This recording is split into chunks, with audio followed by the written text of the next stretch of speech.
Hello and welcome to Bourbon Rocks. Tonight we're going to review Pappy Van Winkle's Family Reserve aged 15 years, okay, and otherwise known as Pappy 15. And if you watch some of the previous videos, we've done various ages of Pappy from the 25 to the 23 to the 20, and now we're doing the 15. Eventually we're going to do a comparative review of flight of Pappies, but for right now we're going to focus in on the 15 with a little bit of comparison to the older expressions. So once again, Pappy Van Winkle, it's the king of bourbons. It is basically the most sought after bourbon in the world. It started the bourbon craze. You're not going to find it cheap. The 15 is cheaper than its older expressions, but still going to cost you probably under $200 if you can get it list price or on the lottery. But you're going to pay upwards to $3,000 on the internet. Is it worth it? That's what we're going to find out. Is it good? Well, we'll find out that too, although we expect Pappy to be good. The question is it really worth it? And we're going to see how it compares a little bit to its older brothers. So this Pappy, this 15-year-old, is actually bottled at 107 proof, which is the highest proof of the Pappy Van Winkle's Family Reserve line, which is the 23, the 20, and the 15. And when you even include the 25, this is the highest proof point of all of them. So it's going to be definitely more alcohol in this one. So let's see how it's going to taste. I always smell that cork. That's interesting. It's like definitely more earthy than the previous expressions we've tried. So when you pour your Pappy, make sure you pour, a decent amount and so forth. I know it's a precious bourbon, so you don't want to, drink too much at a time. You want it to last for a while, but you got to at least get enough to be able to get a good taste of it. So we start out with the color in our Glencairn glass, and you can see that it's the typical amber colors that you're going to get out of moving a little bit to the auburn that you get of all the Pappies that we've done so far. The younger expressions are a little more to the orange side. The older expressions are a little bit more to the redder side, but again, we're dealing with that sort of amber to auburn. The body, again, is medium to high, full-bodied. The older expressions were definitely a little fuller-bodied. This one's getting a little bit thinner, but still, it's got nice legs on there. It clings to the glass fairly well. When we nose our bourbon, again, want to keep your mouth open so you get those nice aromas. Now, this is definitely younger. I don't think anyone's going to say that a 15-year-old bourbon is young, and it's not, but it's younger than the others, and you can see just a little bit of a difference in there. There is a little bit of grain coming through. It's not heavy, but I get some of the corn, some of the wheat too. I think it's not so much in grain itself, but more in the meal, like corn bread versus wheat bread, or corn muffin versus pancakes. So more of that meal or flour, but they are kind of fighting. You get little corn against some wheat. It's not as sweet as the 20 was, like Christmas in a glass. I mean, it was super sweet, fruity. You got some fruit that carried through into the 23 and the 25, and that sweetness carried through, that cherry pie and so forth. But this does not have it.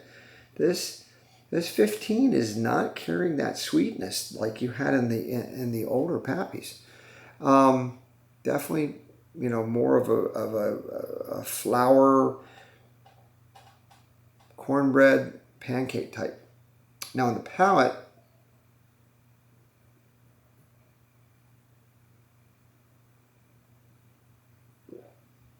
get that Kentucky chew, so you can really feel those tastes in your mouth. And I mean, this is good, but this is not like any of the other Pappies. Yeah, this is a completely different animal. It's almost like very earthy. earthy. It's it's and some herbalness and some. It reminds me of like tea, like like a English breakfast tea or an Earl Grey tea with some of that bergamot, that citrus oils and stuff in it. I didn't expect this.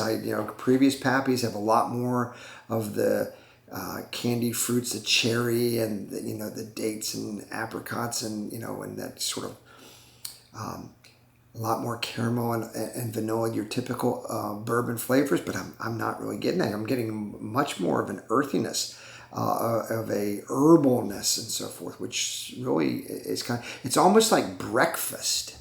Again, the corn muffin, the pancakes, the tea, have this little Earl Grey tea for breakfast, maybe a little scone. There's even some maple, maybe I'm kind of power of suggestion, but I'm really getting this breakfastness, whereas the rest of the Pappies that we've tried, from the 25 to the 23 to the 20 were definitely more after dinner, dessert drinks. This is almost something you could drink for breakfast. It's a completely different palate altogether. The finish, let me just do another sip of this.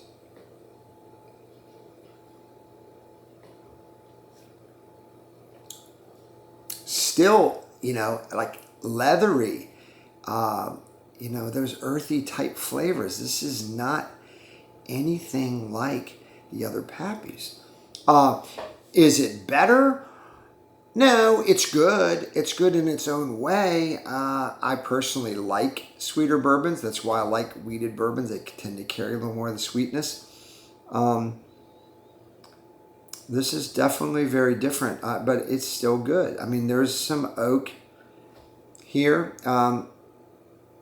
Interesting.